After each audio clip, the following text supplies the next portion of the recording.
कहा जा एक बड़े विशाल साम्राज्य में बदल दिया।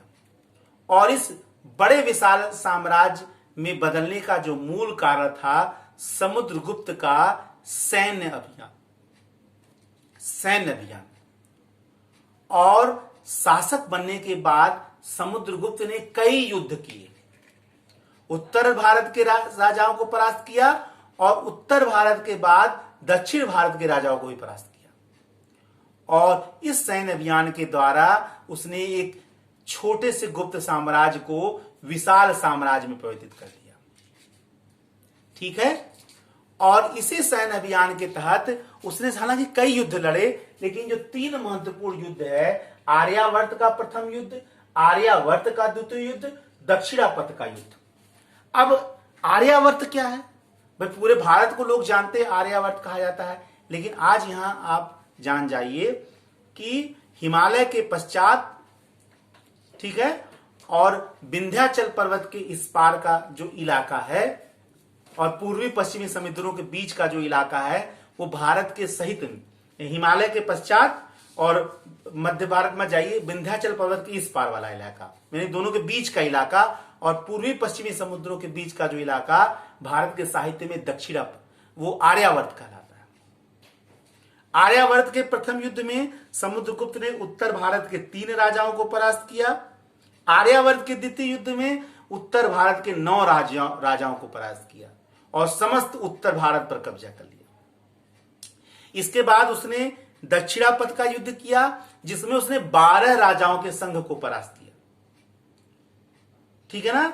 एक चक्रवर्ती शासक के रूप में समुद्रगुप्त ने उत्तर और दक्षिण भारत दोनों को जीता। और इन समस्त युद्धों का जो वर्णन है उसके प्रयाग प्रशस्ति में है। किसमें है? प्रयाग प्रशस्ति में। ये उसके संत विग्राहक सचिव हरिसेन ने इसको लिखा था, प्रयाग प्रशस्ति को। इस प्रयाग प्रशस्ति में समुद्रगुप्त द्वारा किए गए सभी सैन्य अभियानों का वर्णन है।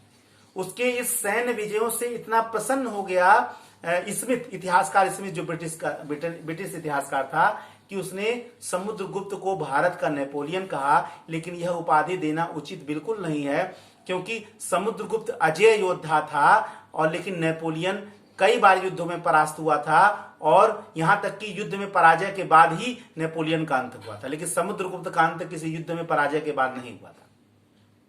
लेकिन क्या कहा जाए, हम लकीर के फकीर हैं और निश्चय ही बड़े शान से लेते हैं कि समुद्रगुप्त भारत का नेपोलियन। लेकिन चूंकि हम लोग किताबों में लिखा हुआ है और इसलिए हम बार बार इसको बड़े शान से लाते हैं, तो आप लोग ये जान लीजिए। लेकिन इसके पीछे क्या सच्चाई है ये भी जान लीजिए।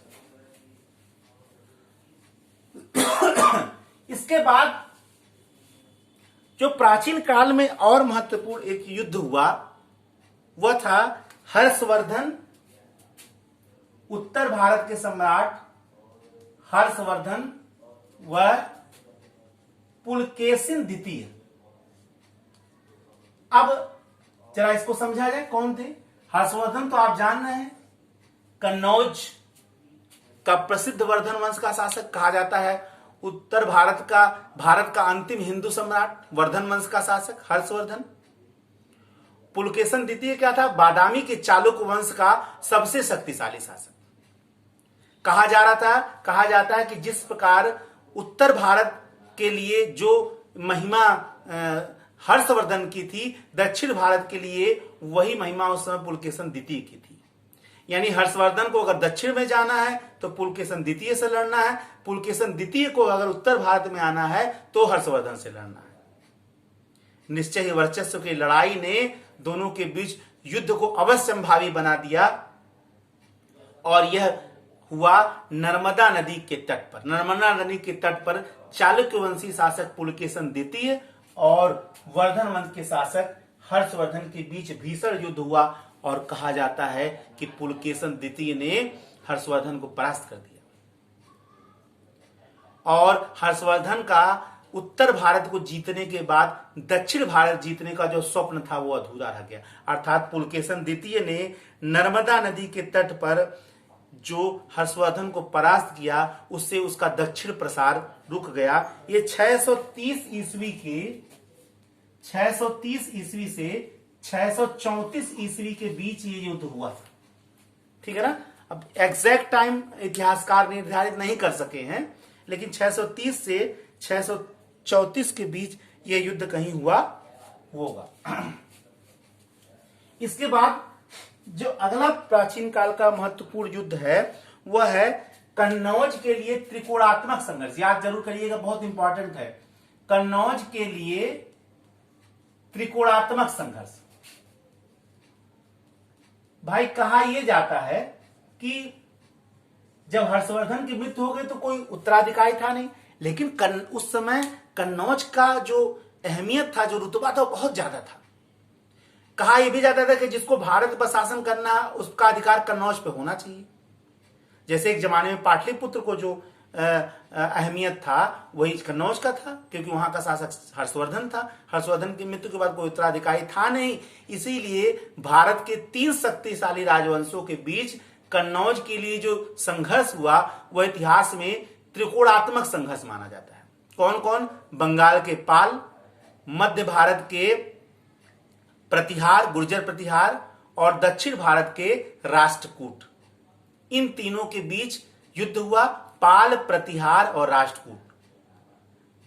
राष्ट्रकूट दक्षिण भारत से आते थे, जिसमें सबसे पहला शासक ध्रुव था, उसके बाद गोविंद तृतीय था, उसके बाद इंद्र तृतीय थे। ये तीनों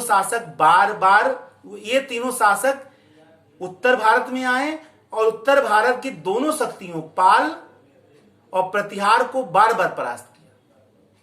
यानी इस त्रिकोणात्मक संघर्ष में राष्ट्रकूट भारी पड़ते, लेकिन दीर्घजीवी कौन साबित हुआ? दीर्घजीवी जो हुआ वो प्रतिहार वंश।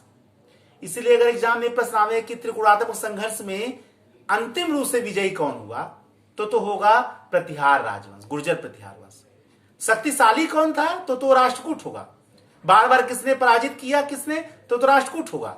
लेकिन अंतिम सफलता किसको मिली? वो दीर्घजीवी रहा। कौन? कन्नौज प्रतिहार वंश। और प्रतिहार वंश ने आगे चलकर कन्नौज को अपना राजधानी बनाया। ठीक है ना। ये उत्तर भारत के प्राचीन काल के प्रमुख युद्ध थे, जिसके बारे में मैंने आपको विस्तार से बताया। ठीक है। एक युद्ध महत्वपूर्ण। अब दक्षिण भारत में देखिए युद्ध बहुत होते थे, बल्कि अगर ये कहा जाए कि राजतंत्र का युग जो था वो युद्धों का ही युग था तो गलत नहीं था। लेकिन हर युद्ध टर्निंग पॉइंट नहीं होता है, हर युद्ध निर्णयकारी नहीं होता है, हर युद्ध परिवर्तनकारी नहीं होता। इतिहास के तहत उन्हीं चीजों को लिया जाता है जो परिवर्तनकारी हो। दक्षिण भारत में हम एक युद्ध ले रहे हैं, तक्कोलम का युद्ध। तक्कोलम का युद्ध, ठीक है ना। तक्कोलम का युद्ध जो है वो 949 ईस्वी में हुआ था, और तक्कोलम का युद्ध हुआ था चोलों व राष्ट्रकूटों के बीच। ठीक है ना। चोल शासक था परांतक प्रथम। परांतक प्रथम चोल शासक थे उस समय, और राष्ट्रकूट जो दक्षिण का उस समय सर्वाधिक शक्तिशाली राजवंश था, इसके शासक थे कृष्ण तिति। ठीक है ना। कृष्ण तिति। कृष्ण तिति ने पश्चिमी गंगों की सहायता से परांतक प्रथम को बुरी तरीके से परास्त कर दिया। पराजय इतना भयानक था इस तक्कोलम के युद्ध में कि उस समय जो वर्चस्व पर जा रहा था, जो उत्कर्ष पर जा रहा था चोल साम्राज्य, वो बिल्कुल नष्ट भ्रष्ट हो गया। ये बहुत बड़ा युद्ध था, बहुत निर्णयकारी था कि बढ़ती हुई चोल सत्ता को उसने नष्ट भ्रष्ट कर दिया।